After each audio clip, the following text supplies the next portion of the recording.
Good morning, Candida. Good morning, Sergey. So,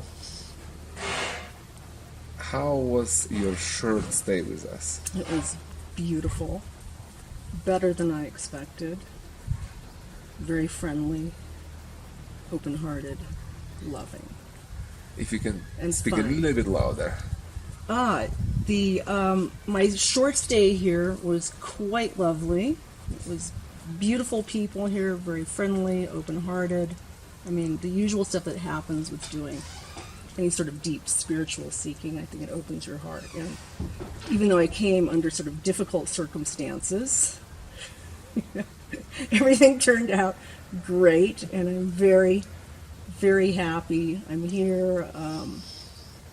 I'm very, very happy, Sergey, that you're not some, the psychedelic renaissance has created a lot of big ego type facilitators with their huge assholes or sexual predators. And I'm very relieved you are not that, and that in fact, this is a family friendly retreat center.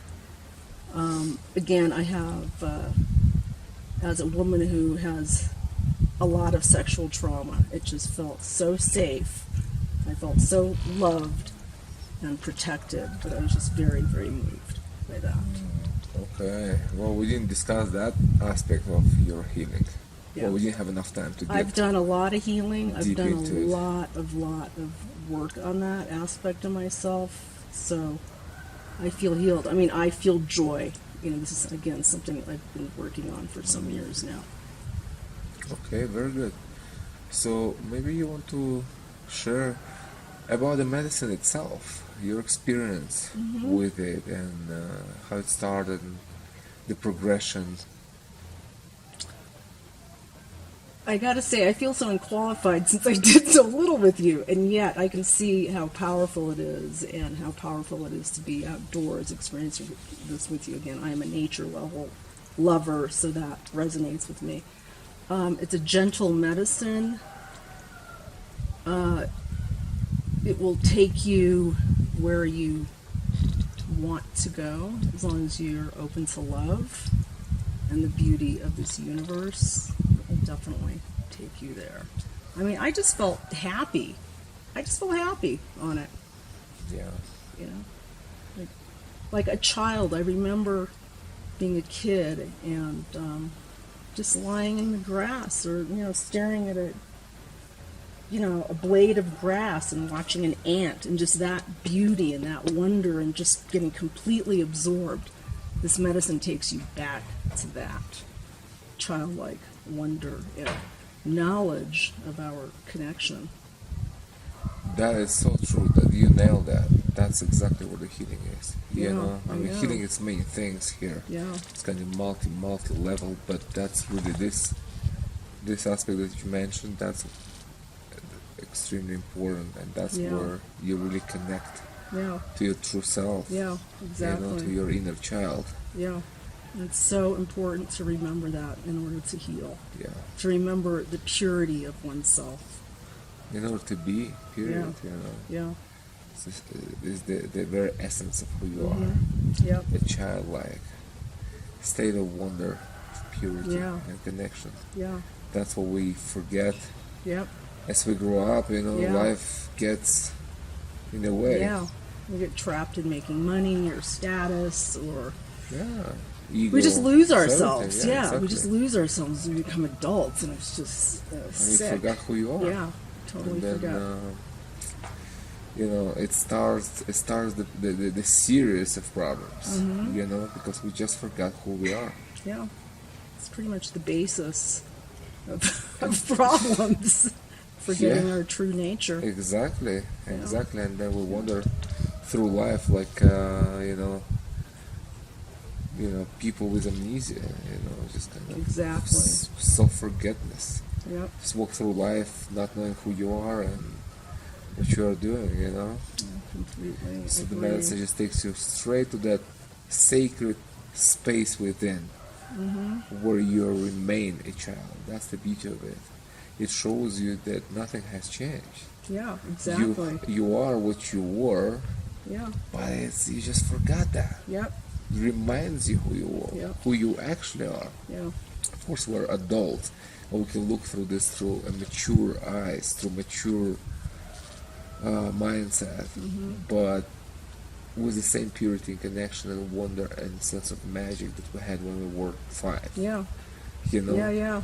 So that's where the healing is. And when you connect that adulthood with the childhood together to the medicine, it all makes sense. All your life kind of come online, you know? Yeah, I mean, that's what I have found in my various spiritual practices that I do, is that everything starts to, all the disparate parts of my life, like my interest, why that, you know, start to make sense. And then, oh, I get it. It's reminding me, it's pointing me to realizing my true nature.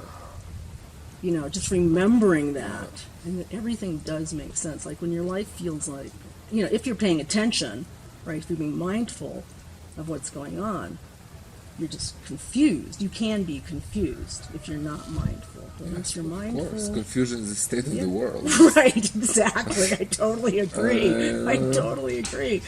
Yeah, confusion is the state of the world. So once you can gain that clarity, you find peace. Exactly, and you know. Peace brings healing. Yeah, and living deep here healing. in this moment. Yeah, so that's what I'd see this with brings presence and peace, you know, and healing. That's what clarity does. Yeah. That's what Huachuma clarity does. You know? Definitely. I'm gonna clarifies the way. I'm going to have a sip of water. Yeah, of course, of course. Cotton mouth. Yeah, of course. Forgot mine, but doesn't matter. It's exactly right. So the clarity is the key to healing. And Huachuma is the medicine of clarity, you know, is that abundance of clarity that just shines light on everything and you just see. Yeah. You know? I can see it, and someday I'll stay longer. For sure. Imagine how deep that goes. That's why people come here for months, because you go so deep into yourself, in the world, in life, you know, in the mystery, just kind of peeling layers of fears away, you know, each ceremony, while gaining more trust in the medicine, in yourself, in the environment, you know. You go very deep, very deep. So how was the medicine, just the experience itself, the first time when you didn't know? It was your first Huachuma in your life. Oh, I think I had peyote when I was a teenager, but it was that's a long time ago since I was in Mexico. No, in Las Vegas, in the desert. I just remember I lived there as a sophomore in high school and did a lot of acid. And I just remember taking peyote and out in the desert. I remember just walking out in the desert. You know, when you're young and fit, you just keep trucking, right? Exactly, oblivious to how much harm you're getting. So I don't remember much of it. And again, and probably back then, and this is, I think when you're a teenager, if you start to get nervous under a psychedelic, someone will hand you a beer, right? So it's not it's not like as mindful adults do psychedelics. Like, we're like, this is what we're going to do, we're just going to focus on this, and this is the medicine, not like, let's get high. So, again, I don't remember much of it. I'm sure I had fun. So I did feel the fun factor in it. I just felt like, oh, this is nice. It's very subtle. Visuals, very subtle, but I could sense, like, this can go a lot. I know there can be a lot more visuals. So it's just subtle and comfortable, and your presence is always fun. I'll just say that, Oh, it's not near presence. It's presence. Presence is fun. As present as you can presence be. You're is fun. in a very fabric of the moment. Yeah. On a molecular level of it. So you actually see the moment being stretched forever. Yeah. There is no more moment than the moment. Right. There is no more present than a stretch in eternity moment, Yeah. So I just felt fun and felt very friendly and comfortable with you three guys, around. It was nice to look and see where you were, hope you're doing okay, kind of thing. Because of course they had stronger doses than me, so of course I was curious. So I was curious about what was their experience. You have no idea where they were. I have a baby dose. Yes. Right. Yeah. They took black medicine, so it's like it's a whole new dimension of the work. You know? Yeah. But it's okay because it doesn't matter. My work is to bring everyone to where they have to be, where they need to be to do the work. Yeah. It doesn't matter what medicine give you, what medicine give them. Everybody will be in the same state, and do the work that needs to be done. So tell me, how was the difference between going to the field, which is a place of silence and birds, and the river, which is a place of energy and sound? Well, I love water. I'm a fire sign. I need water. I totally need water. Like, I live near the beach. I go to the beach. I love rivers. I go to Big Sur, just to chill, and I just love being around water. Yeah. Especially, I will say, rivers and streams are more calming for me than the ocean. The ocean has a lot of energy, but it can be, so can rivers, be very cruel. But I just love the sound of, water. It was beautiful. Yeah, it was beautiful. I felt, I had a queen-like feeling, I'll say that, sitting by myself. It was lovely. VIP spot. Yeah. Yeah. You and the mountains. Yeah. Oh, I loved. We're kind of surrounded by the mountains and seeing like the new moon and watching it and watching, it sort of move in space, and just feeling that movement and the beauty and thinking like, is that an old jaguar carving or am I imagining that? I want to ask you about that. In the mountains? Yeah. Jaguar monkey, do you know what it's what you see, but it's not really there. Okay. It's like there is no carving in the mountains. Okay. It's not man-made. Okay. It's not somebody. Because I know there's so many. We live in this amazing. You live in this amazing region. Sorry, I said we. That points something else. Here, it's a valid question because we have places with lots of carvings. So. But where we were, it's natural. Okay. So I kept staring at that, going, is that an ancient, and I know, because you're right in the midst of all these ruins. You can see the terraces right there, the old terraces. Yeah, of course. It's just like this particular place, it's natural. Mm-hmm. Okay. And on the medicine, when you look at the mountains, you see all kinds of faces and Incas and dinosaurs and everything. Yeah. I mean, these mountains once were at bottom of the ocean, so it has seen everything. It reflects everything. It's like a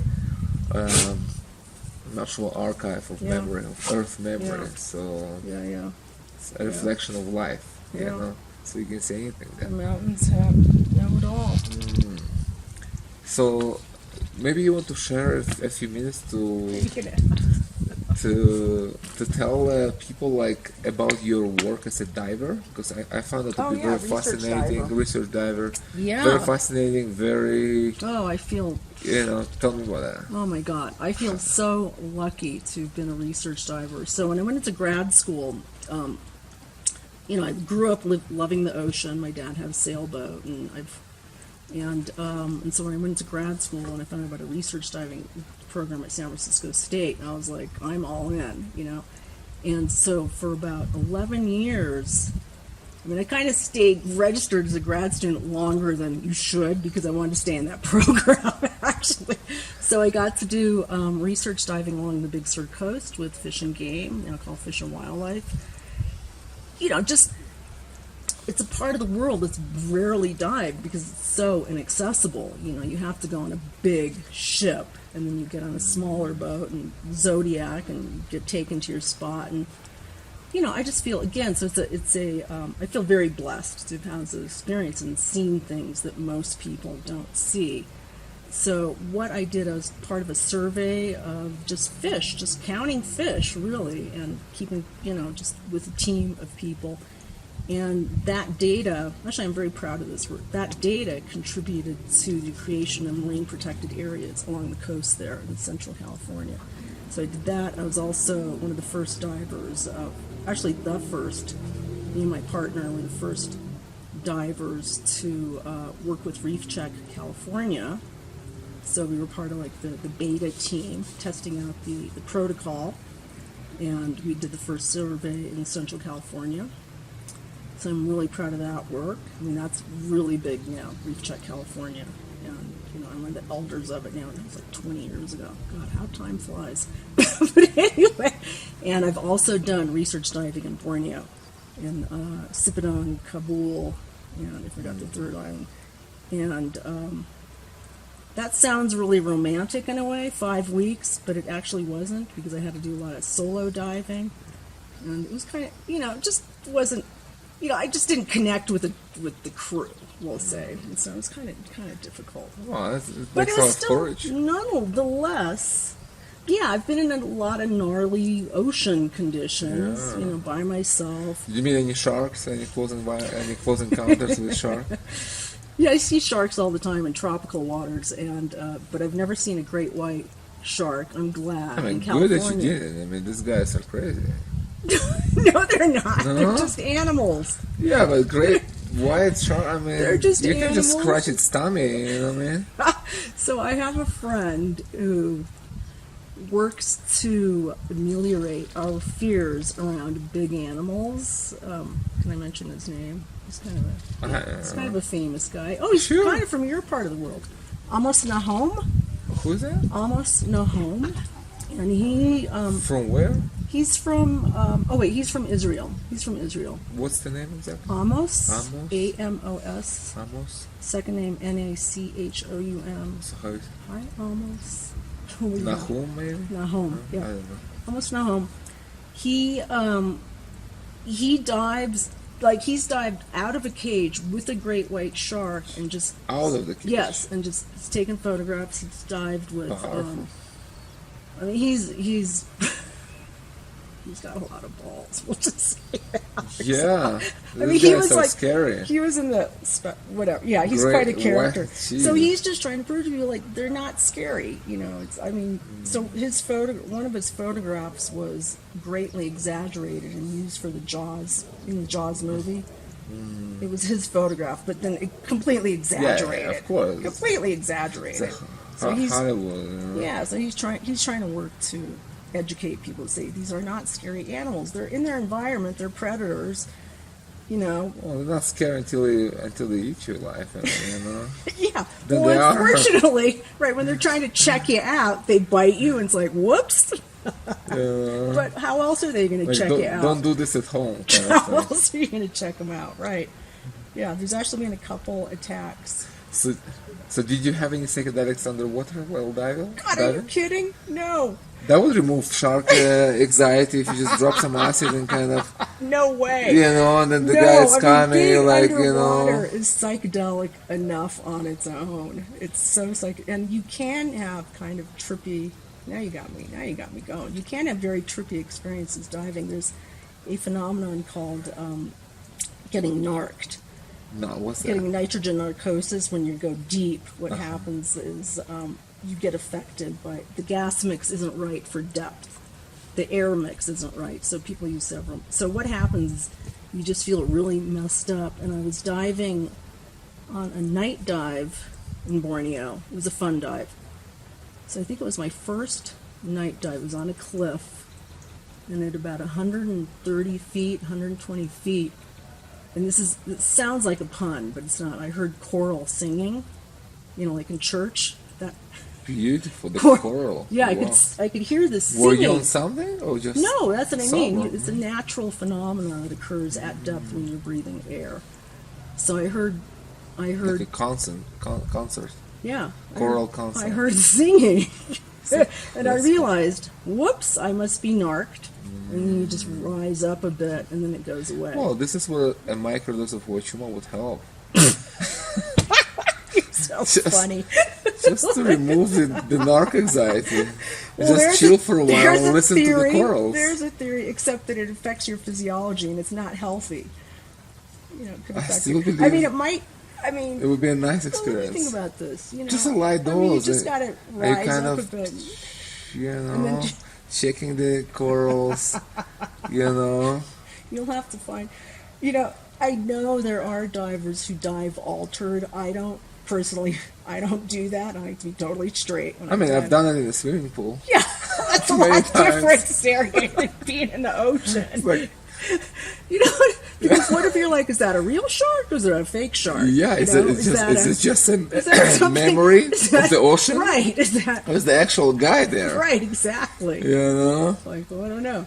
But, So, well, I don't know. I wasn't there, that's you know? funny. Well, the coral singing was, I mean, it was funny. At least you would try to make a conversation with this dude, you know, in the medicine. You would just freak out and just, you were just like, hey, you know, well There's won, somebody- you know? I'm you. I do know people who will like smoke some pot and go to depth, just whatever. But like me, it's like no. I remember I was diving with a boyfriend in Carmel, and he just went really deep, and I stayed shallower. I stayed at like 80 feet, and he said, "Okay, I'll be back in 3 minutes." And believe me, when you're waiting for someone underwater and you're at depth for 3 minutes, that's a long freaking time. Just like. No, on pot I wouldn't do that because that would be like then you just forget about breathing. You just forget what is your oxygen tank. I mean, Well, you okay, know? so I'm going to share something with you. So the reason I can't even like, in other words, the high of diving is so blissful for me. It's so natural. Why would I don't need to alter it. And so I've become so at home with my environment despite having all this crap on me. One time I was diving and I actually had to check and make sure God, now I'm going to sound crazy. Okay. Good thing I'm A little bit louder. No.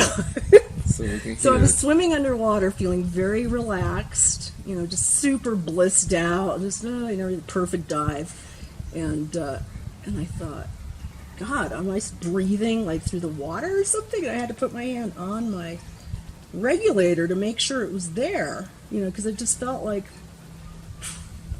I was just one, right, with the underwater. I was so relaxed.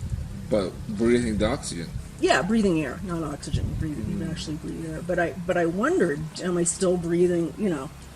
It's just again kind of like an altered consciousness state. Like I wasn't sure. Like had I crossed some threshold just for a moment? So that's why I don't need to take anything underwater. So did you? It's all good. Did you have any, any near-death experience underwater? I had a near-death experience, not underwater, but certainly at the surface and at the end of a dive. I had a near-death experience that I actually processed as a gift from the universe about 17 years ago. So what happened? So I was diving with a new boyfriend at a famous dive site that's really for advanced divers. And it's a very steep slope at the beach. And so when the ocean energy comes up, it's like crashing. So it was calm when we went out, and my boyfriend was a very experienced diver. He was had been an urchin diver in Southern California. And when we came back up, there was a swell.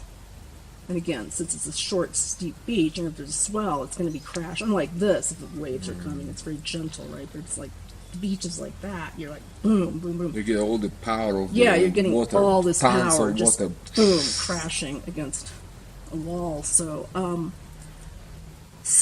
I just looked at him and I said, okay, let's just dive under and try to get to the beach. We were both strong, and I got tossed up on the beach, and I was, I guess I'd gotten cold or something. I mean, it is cold water there, and I couldn't take off my gear, so I'd be lighter. I was like, kind of dragged down by my tank and my gear. And I remember thinking, because sometimes when dangerous things happen, I think, okay, so this is interesting, kind of like just taking it in stride, like it's going to be okay. So, got tossed again, and then I started to realize, like, oh shit, this is serious. I'm getting weak. So, and my boyfriend had come up to me. I don't know how he was going to save me. I did say to him, like, don't you need to save yourself. Don't worry about me. You need to save yourself. Anyway, I don't know how long this went on. He did manage to, he told me later, did manage to climb up on the beach, and he was watching me, just kind of in this washing machine, this turmoil of the waves. And I remember being outside the wave break and thinking, like, I guess this is it. And I thought, well, it's normal. I mean, it makes sense. I spend a lot of time in the ocean.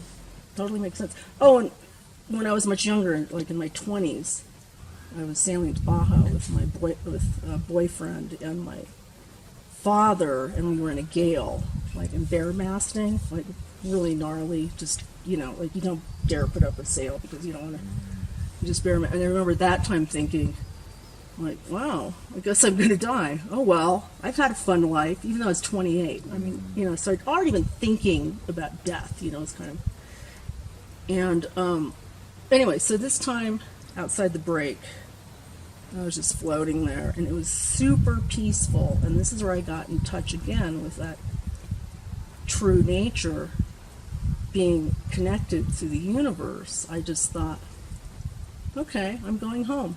I'm going home. I didn't feel any fear.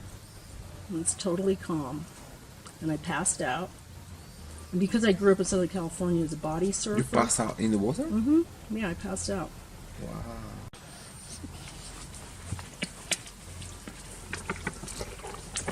So I did pass out. It was very peaceful. I think I remember thinking, like, oh, I guess I don't have to hold my pee anymore. I'll just let go. Like, what does it matter? Yeah. I'm dead. That's it. Who cares, right? That's a small it's like problem. a freedom. Like, good. Uh-huh. Good, I'm leaving. And I'll tell you, I've had a lot of suicidal ideation since I was very young. So it's kind of like a relief. Like, oh, good, I'm dying. No more of this bullshit. So what happened? I'm done. Well, then I woke up on the beach getting oxygen. So who took you? So what happened is my boyfriend, even though he was weak, I did wash up on the beach. And he said I was very blue. And I was very, I was hypoxic, didn't have oxygen.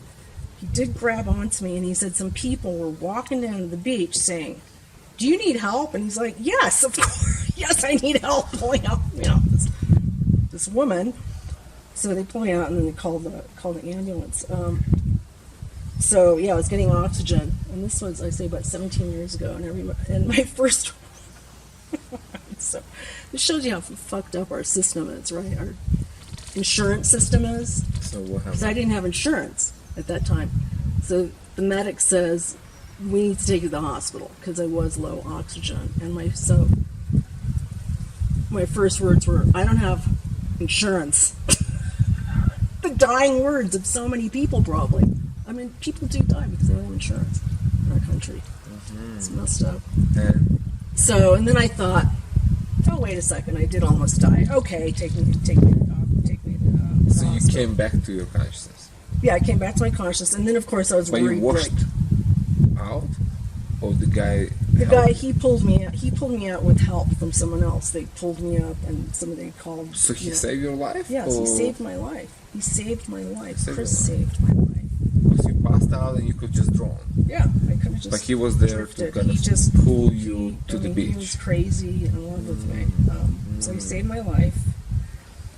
And then I went to the hospital, and then I remembered, oh yeah, I have dive insurance for that kind of situation, so everything was paid for. But again, coming out of a situation, you're not. That's just so crazy thinking. I mean, you just need air. Yeah, you just need air. You just need give me some air here. So they gave me. So think about insurance. Well, it's like, girl, you have insurance. No, sorry, no air for you. Okay, we're gonna let you. Give me some oxygen here. Well, they were giving me oxygen. That's the thing. They have a mask, and they're like feeding. That's why I woke up, right? That's why I came out of my near-death experience. So I looked at it as like, wow, that's an awesome gift. I am not afraid of death. Like that was the beginning of a lot.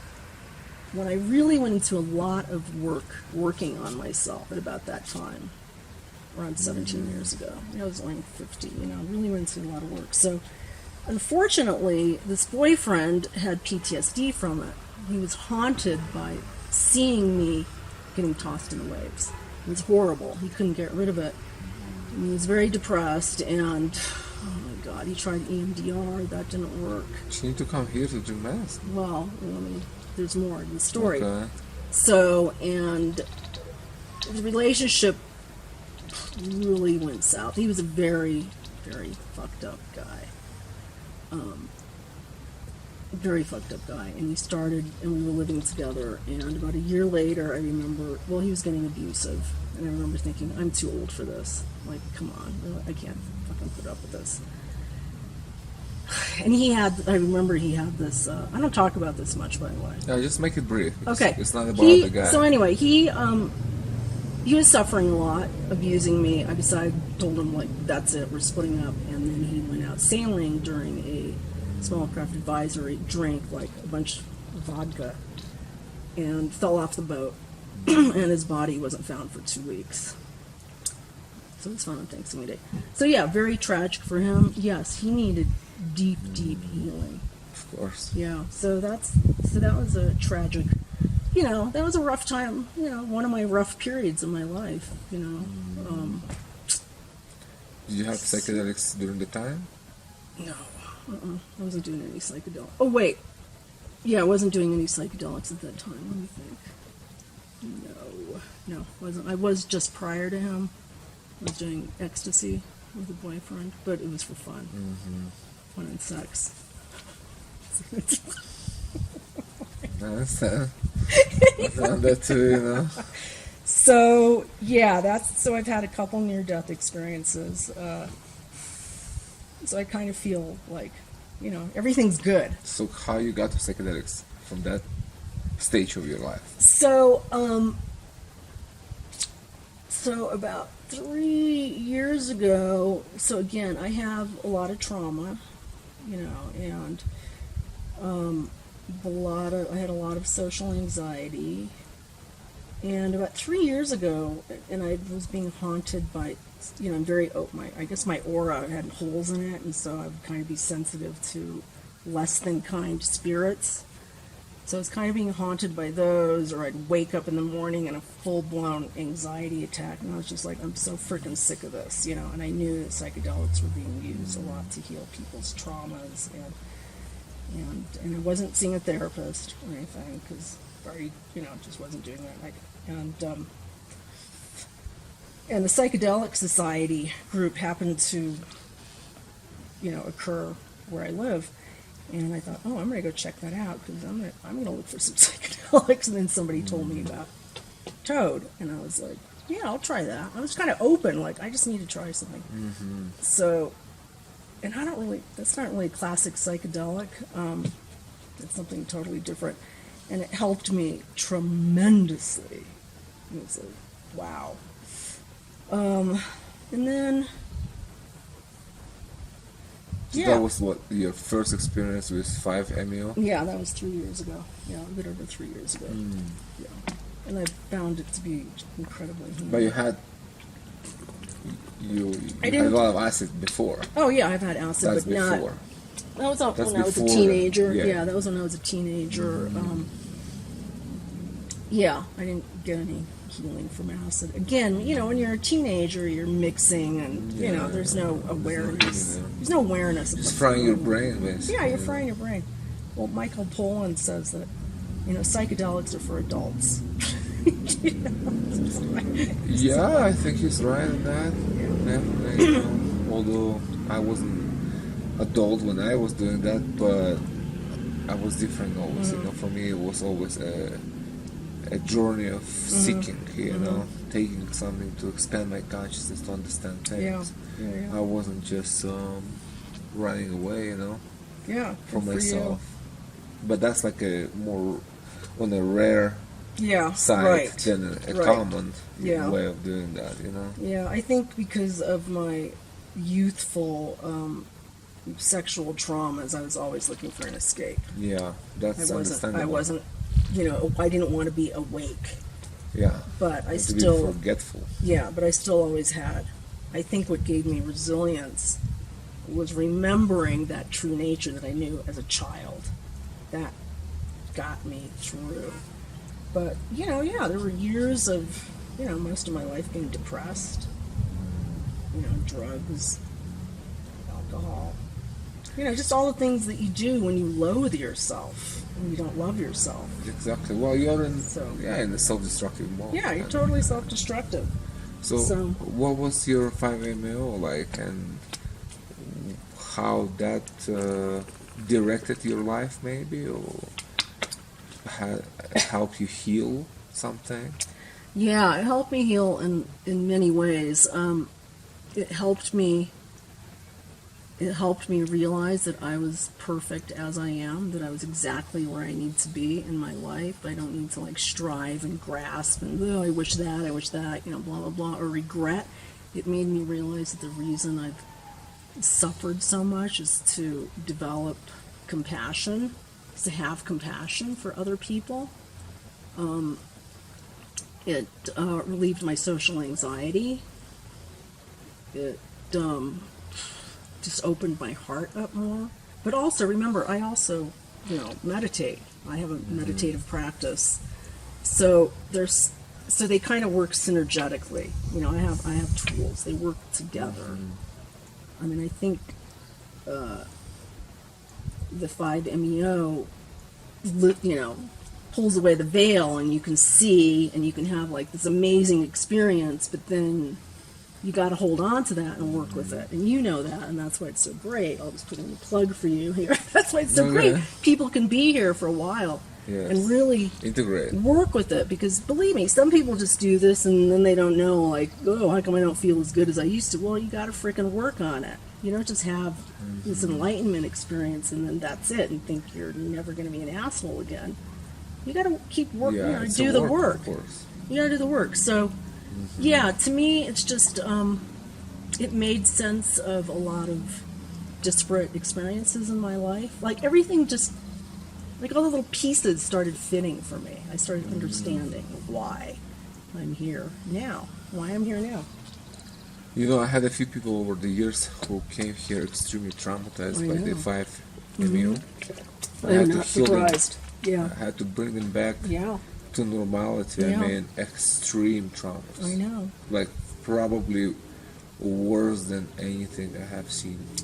From any other psychedelic substances, plants, anything. I know. It was one girl from Mexico. She was just completely destroyed and shot. Yeah. And here we had to do some work to kind of. Yeah. It can happen. Reanimate her, So what would you maybe give advice to people who are curious about the thought I would say... journeys, I would say, for one thing, don't go to a roadside shop you see in Mexico, because they don't really give a shit about you. You're just going to go in, have an experience, and it's bye, and you're on your own. So yeah, it's extremely dysregulating. So don't do that. I would say really get to know a facilitator beforehand, really create that bond, that trust with someone. Ask them how they're going to support you afterwards. Ask them if they can put you in touch with other people to support you. Again, here, what's so beautiful is you're hanging out with people for a while and sharing and processing together, because we are social animals. We're interdependent. And healing happens from being with other people. We help each other. And you encourage that. The fireside chats after a day. That's incredibly useful to hear about people's lows and highs. So I think if you're looking for a facilitator, just find out, what kind of support. It's almost more important to find out how are you going to be supported afterwards. I mean, I know that people get fucked up from this. I mean, there's a lot of unconscientious providers. I mean, you need to really have, as a facilitator, right intention, and not just caring heart. Yeah, caring heart, and not just do it because you can make a bunch of money on it. And there's also, because it is a disassociative. There's sexual abuse that can occur. I mean, it's awful. I mean, it makes me so mad. So anyway, I would just say, really, don't do some fly-by-night person, go to some person by the side of the road you see in Mexico. And there are places like that, and believe me, it really pisses me off. Yeah, of course. Yeah, because I've heard other things about big groups of people being served, and then people having a hard time, and there's no one. Yeah, and there's no one there to help that person. I mean, that's horrible. So, find out how many people. Will you be served alone? Are you in a group? So basically, back to certain settings. Yeah, it's set setting exactly. It's just the same thing. Yeah, don't just do it because you want to try. Like, check that off your psychedelic to-do list, right? Might not end too well. It's too, it's too powerful. I mean, it's just, So you're doing synthetic from the lab made? Yes, I am. Yeah. I see. So would you recommend people to go see you somewhere, or that's something behind the scene? That's behind the scene. Okay. Yeah. Yeah. All right. Yeah. So what else would you like to share? I just want to share again how impressed I am by this I love where you're at, Calca, because, I spent 4 days here, went on a tour, was in Cusco for a couple nights, and I'm like, oh my God, I can't stand tourist towns and the noise and seeing a bunch of Westerners. And I was like, I'm going back, because I didn't know if I would. I thought I'd do some other sightseeing, but I was missing you guys, I was missing Nadine, Michael, Marceau. I was missing everyone, missing your family, the quietness here, just the open-hearted gentleness. Actually, that reminds me. Can I read something real quick? Yeah? Okay. Go ahead. Okay. It's starting to be windy, so. Okay. So, one thing that's very important in my particular practice is there's the concept of the three jewels: the Buddha, the Dharma, and the Sangha. And the Sangha is the community of fellow spiritual seekers. And so it's almost like this is a Sangha because we're spiritual seekers together. It is. Yeah, it's it like is. all three in one, actually. Yeah. So. You meet Buddha every Monday, Wednesday, and Friday. But the most important part is, okay, so this is something, as we pick our way along our path, we find ourselves drawn to certain people. These people get us, in a way. Our old friends, family, co-workers, and even our lovers don't. These people make up our spiritual community, or satsang. Satsang is a Sanskrit term derived from two roots: sat meaning true and sangha meaning community, company or association. It can be translated as associating with good people or simply being in the company of truth, and refers to the act of gathering with like-minded, uplifting people, especially those on a spiritual path. So that's how I felt being here. Yeah. So connecting with other people who are really seeking truth, and are on a spiritual path. So that's what I attract. Yeah, that's what I am. That's what I attract. That's what I want. So that, to me, that's why I ran back from Cusco. It's like, There's not much truth in there. No, it's just cars. To see noise. Like. Although Cusco has its own charm. I'm sure it does. Noise, it's a very charming engine. I'm sure it is, but I was like, I just don't feel like being here. So, anything else? I've got some bad cotton mouth right now. Okay. Being on camera. It's okay. No, you're doing good. You're doing good. It's been real, That's the point of all this. That's how we live our lives. Mm-hmm. Yep. Just be authentic. Just authentic. You just be you. Be yourself.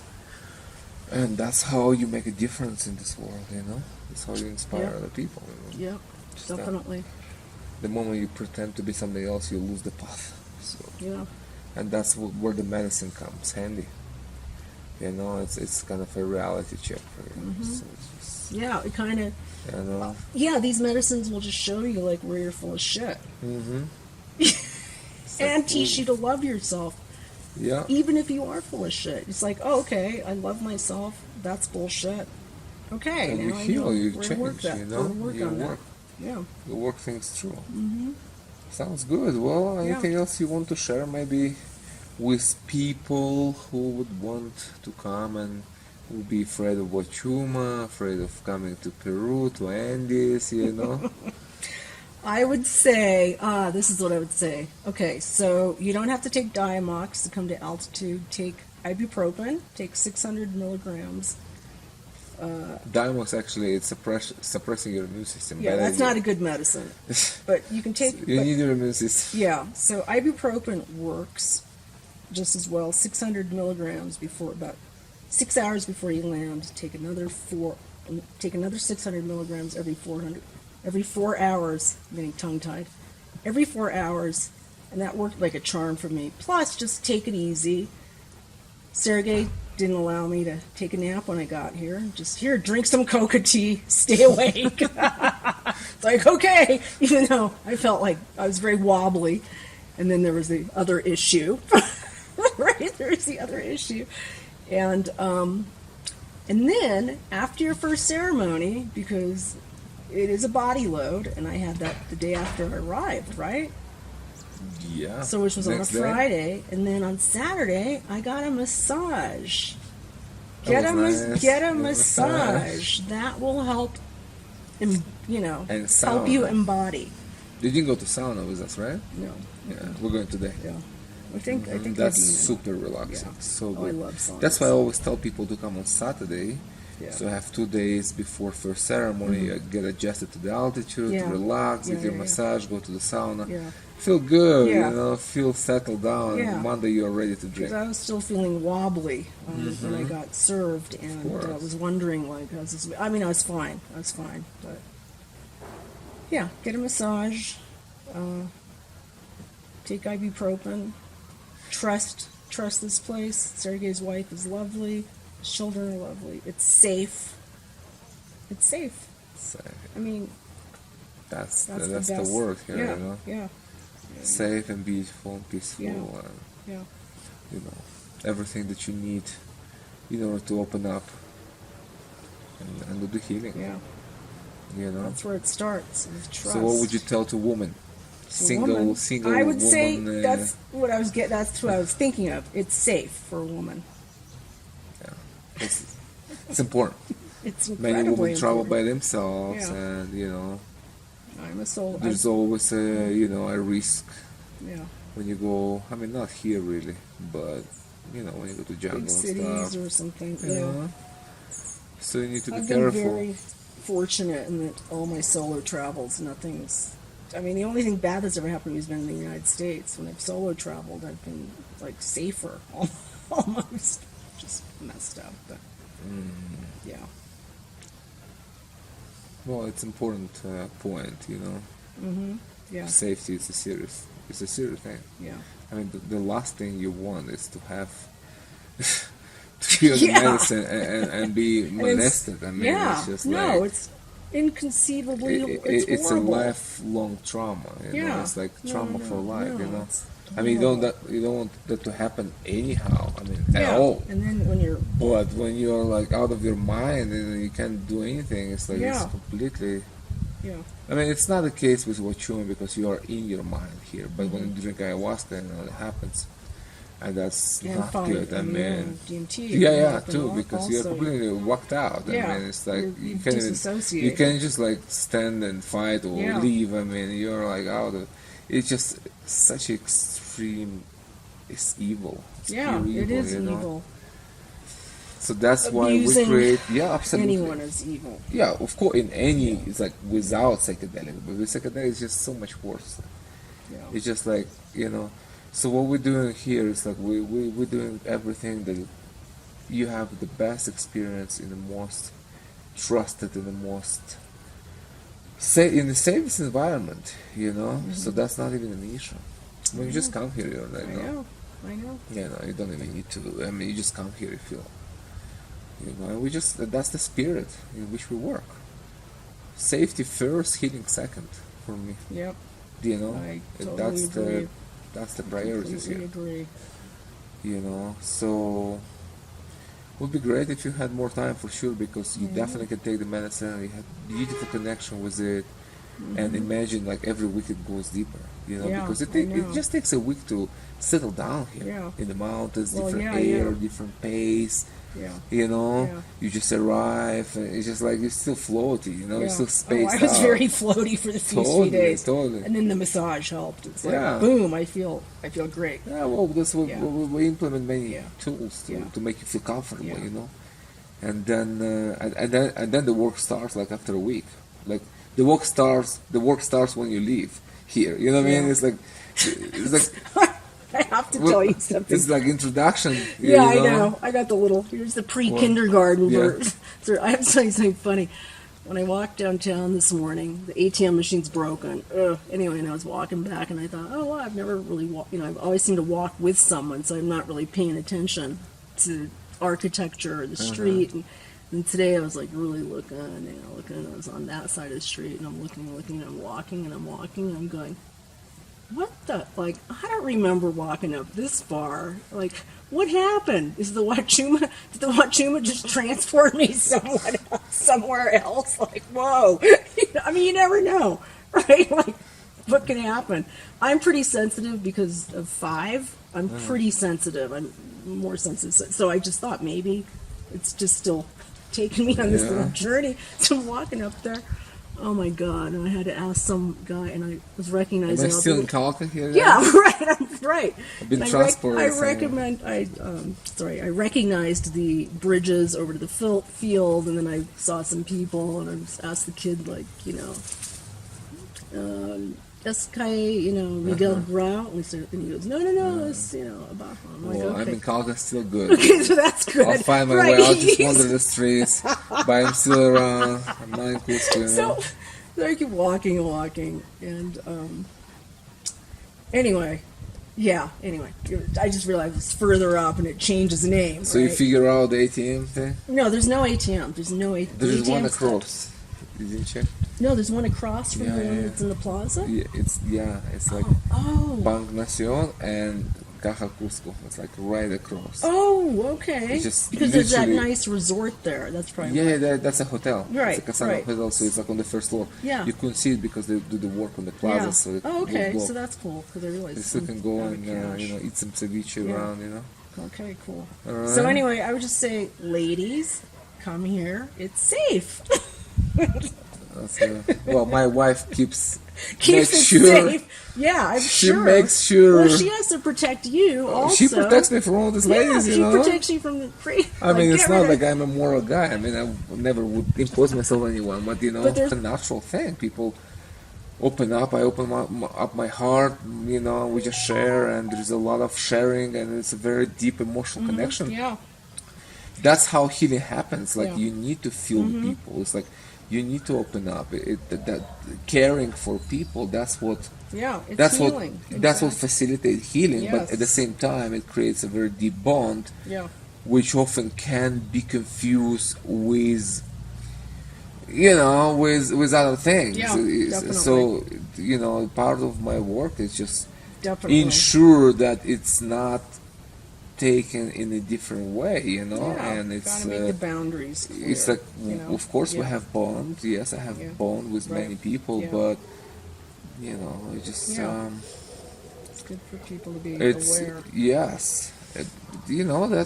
That's how you fall in love, Yeah. You understand a person, you like a person, and you feel a deep connection Mm-hmm. to a person. So Yeah. it's very important to keep it always professional, Yep. and definitely, my family here, and it's like, I'm loyal to my wife, and I'm Yeah. not going to cross that line, but it's good to have that extra protection, for Yeah. myself, Yeah. that I yeah. don't lose my path Yeah. in romance. In a good way, of course, but even that is bad. You know what I mean? Yeah, Even yeah. in a good way, it's bad in that situation. It's like it's very important to keep it professional Yep.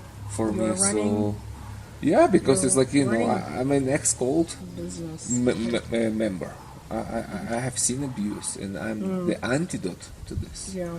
I'm allergic to abuse. I'm allergic to, lies and all this, taking advantage of people. It's like, Yeah. so disempowering people. I'm it here the sucks, other way, you know what I mean? Yeah. Is to empower people and to, Good. you know, but it's good. It's all good to kind of. It's all well balanced here, Yeah, you know. it is. It is. So It is. you know, the medicine have shown me that in the very beginning. It just shown me that, you know, if I want to lose it all, that's what you do. Yeah. So it was like, okay, got it, You got the got message. it, got it. Good. You know, so I feel like I'm growing stronger through this, You are. through maintaining that professionalism You are growing here. stronger. You know, Being a facilitator is hard work, Yeah. and you have to really grow and not just stop growing. Yeah, You're it's a- co-creating, yeah. you know, a reality Yeah. or a truth. So that's With people that an you aspect serve. of, but that's an aspect of being close to people. Yeah. I mean, that's the consequence of opening up your heart and Yeah. You like fall in love. yeah, Fall in love with Oh, all these people. we do. I Yeah, mean, I I do fall in do. love with people, but it's Yeah. not, you know, Yeah. it's a spiritual. I retain on totally a get it. spiritual level. I totally get it. People leave, and I keep them in my heart, but Yeah. I never, you know, even in my mind, I'm trying not to even go there.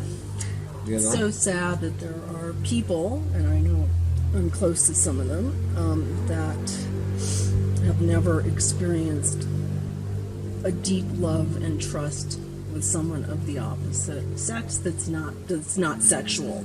You know, that's possible. That is possible. I am blessed with many men friends who I know really deeply care for me, and they've been foundational in my healing, actually.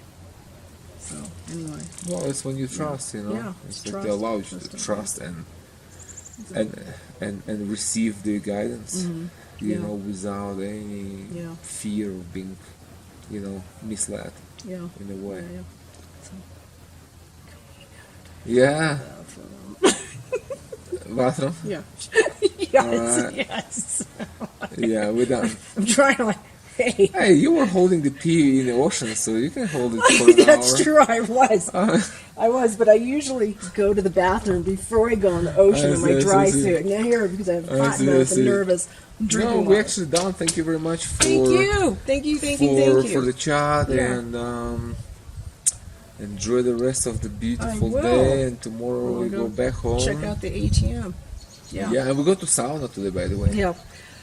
Like, I may still go to that fancy resort with Nadine. I finally got a text back. check so it we'll out. The see. sauna we go. It's lovely It's there. 15 souls. Yeah, Great. it's fancy. It's all Do good I there. need a towel? Do I need to take my own towel? Yeah. Oh, I do? Well, I'll Okay. share with you later. You'll share Yeah. with me a towel. No, not a towel. I'll tell you how to do. Okay. You know, you have your own towel. You have 2 towels in the room. Okay, we'll talk. No, only one. Well, okay. So I need another one. Okay, cool. All right. Well, Okay. thank you very much, you, Sergey. Candida, for. I'm going to throw in one more thing. Okay, go ahead. I like that you have a sense of humor because life is kind of a joke. I mean, it's funny, it's humorous. Yeah. Life, you know, us as humans are kind of silly.